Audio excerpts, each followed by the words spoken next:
আর এতক্ষণ ধরে বসে আছি, কোনো গাড়ি টাড়ির নামই নাই কিচ্ছু। ভ্যান ট্যান যে কই গেছে সব। শালার। ওই ভ্যান, এইদিকে আয় তো। জি আঙ্কেল, কোথায় যাবেন? হোত, আমার দেখি তোর আঙ্কেল মনে হয়। স্যার কবি স্যার। জি স্যার, কোথায় যাবেন আপনি? ওই সামনে একটু যাবো, আমার একটা কাজ আছে, তাড়াতাড়ি যাওয়া লাগবে, সময় নাই, চল।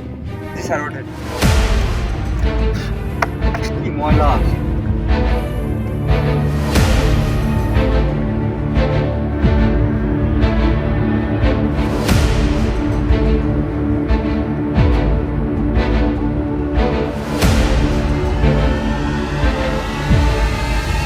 কিরে, কি হলো?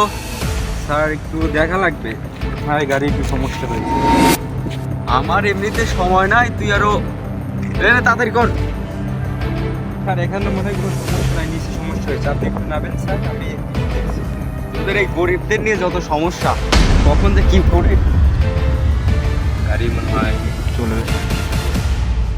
স্যার, আমার গাড়ি বোধহয় নষ্ট হয়ে গেছে, যাবে না। আপনি একটু হাইটে যান, আমার গাড়ি গ্যারেজে নিতে হবে। তোদের গরিবদের এই সমস্যা, ভাড়া নেওয়ার সময় ঠিকই নিস, গাড়ি ছাড়তে পারিস না। তুই জানিস আমার সময়ের কত দাম, আমার এত রাস্তা এখন হেঁটে যাওয়া লাগবে। স্যার, রাস্তা কেটে বের হলে একটু সমস্যা হতেই পারে স্যার। মানুষের তো কোনো গ্যারান্টি নেই স্যার। থাক, হয়েছে আর তো জ্ঞান দেওয়া লাগবে না। এনে তোর ভাড়া নিন, কয় টাকা ভাড়া? এনে রাখ। আপনি একটা রিক্সাওয়ালাকে বলছেন, এই রিক্সাওয়ালা যাবি? আপনি মাস্টার্স পাস, আর রিক্সাওয়ালা আপনার কথার উত্তরে বলছে, ভাই কোথায় যাবেন? জীবন স্কুলের বারান্দায় পা দেয় নাই। আপনি বলেন তো, দুজনের মধ্যে শিক্ষিত কে? আপনি মাস্টার্স পাস করে একজন মানুষকে সম্মান দিতে পারেন নাই, তুই তো গাড়ি করছেন, এই যাবি? আর সে আপনার কথার রেসপন্স করছে, স্যার কই যাবেন? তার মানে আপনি ডিগ্রি নিলেও ওর মতো সামাজিকতার ডিগ্রি নিতে পারেন নাই।